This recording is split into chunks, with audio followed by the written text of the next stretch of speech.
Hey, what's up? This is Joshua, the Mistake Series, episode 4. What is new? Nothing is new. Today's episode, I'm going to break into a kind of meta mistake that I made. And I still can't come up with the right phrase to describe what it is, but I will say that one of the fundamental errors that I made, hold on one second, there we go, that I made in running a graphic design studio was not asking for help. Now, I don't mean that in that I was too proud to ask for help or something. Like I don't mean that as a weird kind of humble brag, like it would be beneath me to ask for help or something. It's not what I mean. What I mean is that I didn't understand a very fundamental aspect of probably adulthood, which is when you want to do something or accomplish something, talk to people who have done or accomplished that thing that you wanted to do. So I tend to have a very kind of impulsive, scattershot approach to most things, and in a lot of ways that it's not bad.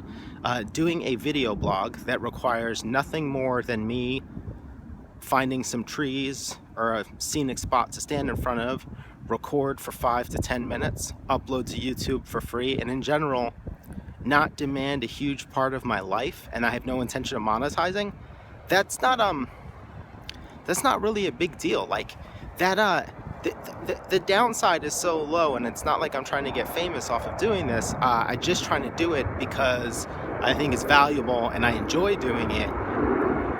It's fine if I haven't gone and asked the 10 most successful YouTube bloggers, hey, how do you make, I don't know, $100,000 a year doing YouTube videos? Because I'm fine with the way that I'm sort of learning how to do it, which is like inventing it as I go along and sort of doing it my way.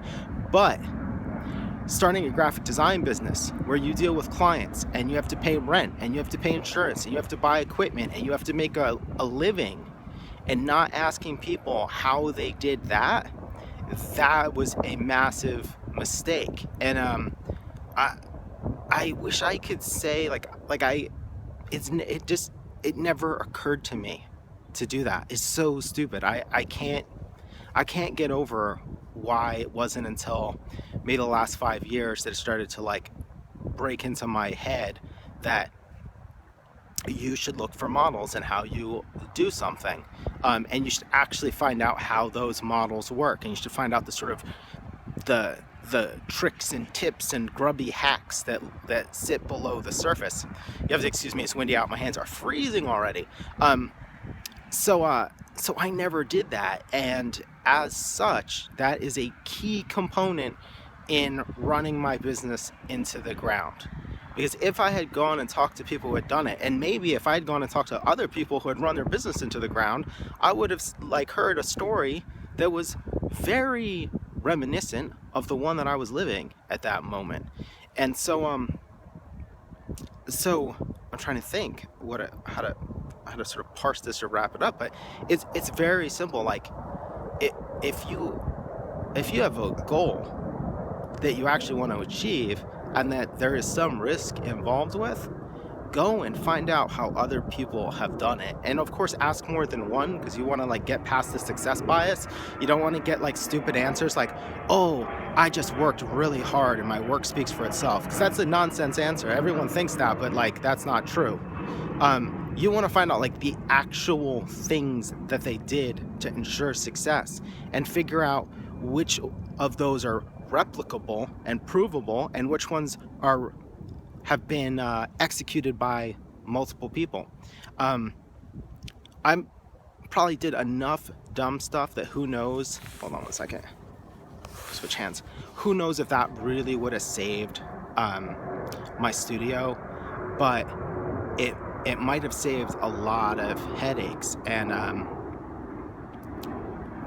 I just didn't do it, and it was incredibly dumb. And I think at that point, it can't be a huge surprise that things fail or things don't work out, because it's too often I've made that mistake of jumping into something without knowing how other people have done it and finding out what worked for them, what failed for them, what went wrong, and and where did they learn the same stuff? Because it's very easy to get wrapped up in these stories of people who appear to have just kind of blind luck. But I wouldn't be surprised if a lot of that blind luck is people who, for example, essentially learned how to, say, run a business just from watching their parents. And so that by the time they did start running a business, it was just, it was like air to them. It totally made sense. But like, I didn't have that growing up. I didn't know any successful entrepreneurs. I didn't know any graphic designers. I didn't know any like commercial artists that that made a living off what they did. Like, I knew bartenders and dishwashers and people who worked in offices, not people who could teach me by osmosis, I guess, the things that I would need to learn how to do to run a design business. And I certainly didn't get that out of school. And it occurs to me I spent a lot of time learning about and talking about graphic design in school, but none of that was with successful graphic design business owners. That was all with successful teachers, which is a vastly different animal. So yeah, if I could just impart one thing with you, it's like, if you're gonna jump into something, and again, it's gonna cost you some real time, energy, attention, money in terms of investment, talk to some people who have done it. Find out what it actually took, so that you can also ask yourself, is it even worth it for me to do this? Does this sound remotely attractive to me? All right, my hand is freezing and shaking. Thanks for watching.